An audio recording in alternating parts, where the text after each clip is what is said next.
You might wonder what all of these stories about human rights have to do with a group of entrepreneurs here in Italy, but to me, the stories of these defenders is very much like the struggles that you're facing today. They face impossible odds. They don't get the help from their government that they need to. In fact, often their government is the one oppressing them.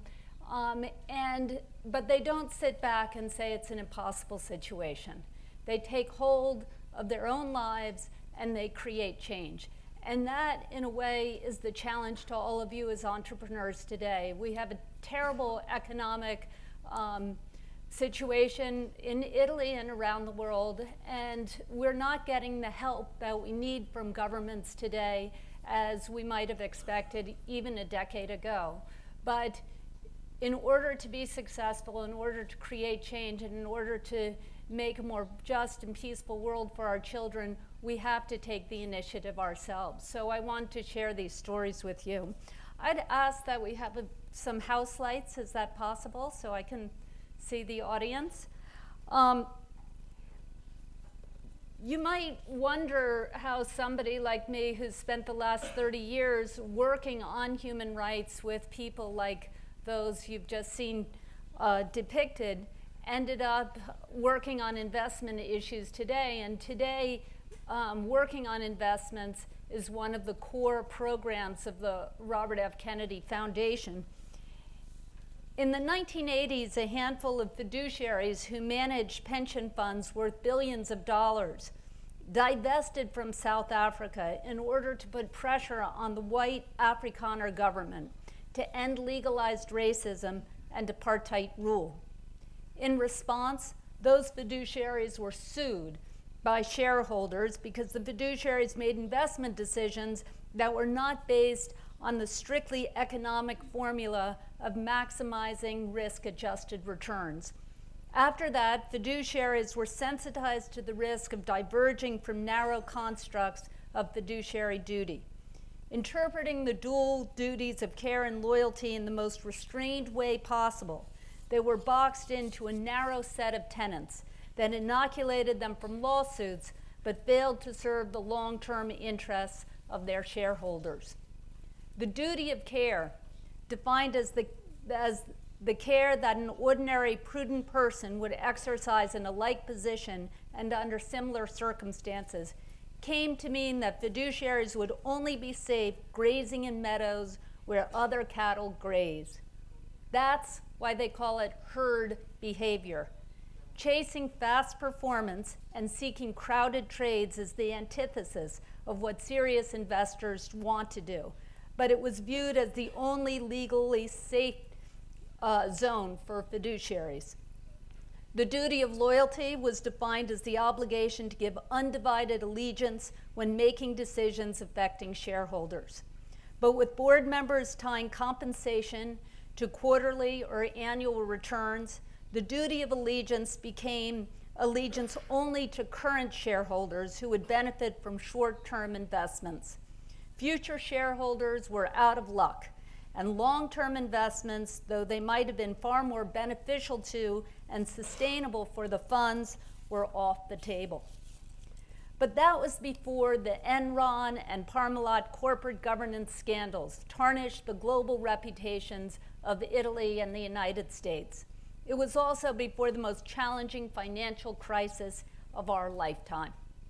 Today, fiduciaries realize that the herd mentality, if everyone else is doing it, it must be all right, can lead to lazy decision-making.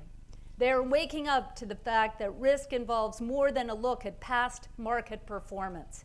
They are beginning to understand that the next generation of teachers, policemen, firefighters will hold them accountable for short-term investment decisions that skewer future generations. Fiduciaries are hearing from pensioners angry about losing billions to impenetrably complex mortgage-backed security deals that fiduciaries invested in but didn't understand. Pensioners in England are outraged that fiduciaries failed to consider BP's long record of failure to comply with safety procedures at deep water drilling rigs.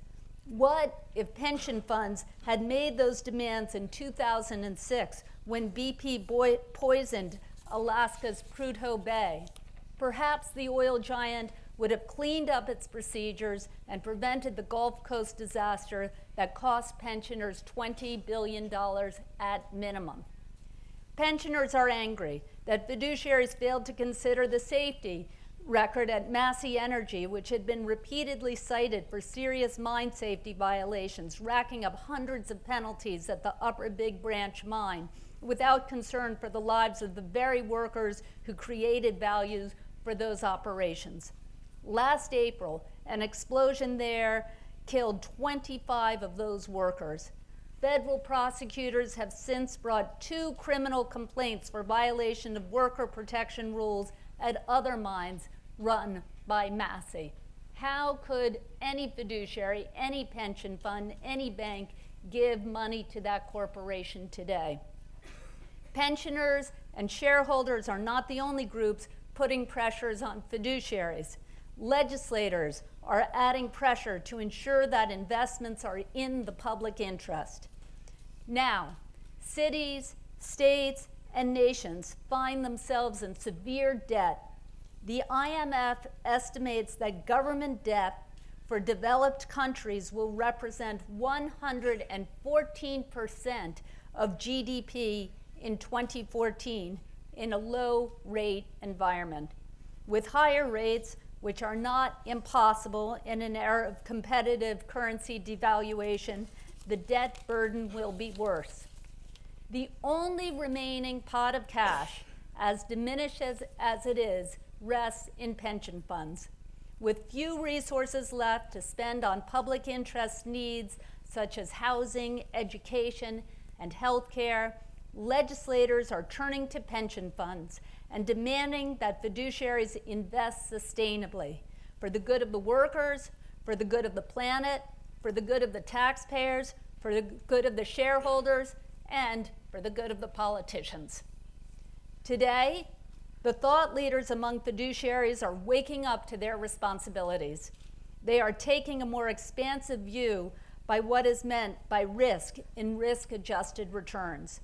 Rather than confining themselves to the latest stock trades, they are looking at the financial viability of corporations from a more holistic perspective. They realize that a business that mistreats its workers, engages in corrupt practices, poisons the earth, or violates basic human rights is a business that is more vulnerable to financial risk or outright failure. In response to the global economic crisis, the European Commission published a green paper on corporate governance and solicited feedback. EuroCEF, the European Association of National Social Investment Forums, responded by calling for the mandatory disclosure of environmental, social, and corporate governance information by public and large companies. Quote, should investors conclude that companies with thoughtful, long-term management of such issues are better run companies, EuroCEF stated, a virtuous cycle would be created. Investors would reward stock prices where sustainability is integrated, and companies would respond by further improving their sustainability performance, unquote. In the United States, pension funds own 75% of the Fortune 1000 companies. Imagine the sweeping implications for workers' rights, governance, and the environment as pension systems take the public interest into account when making investment decisions.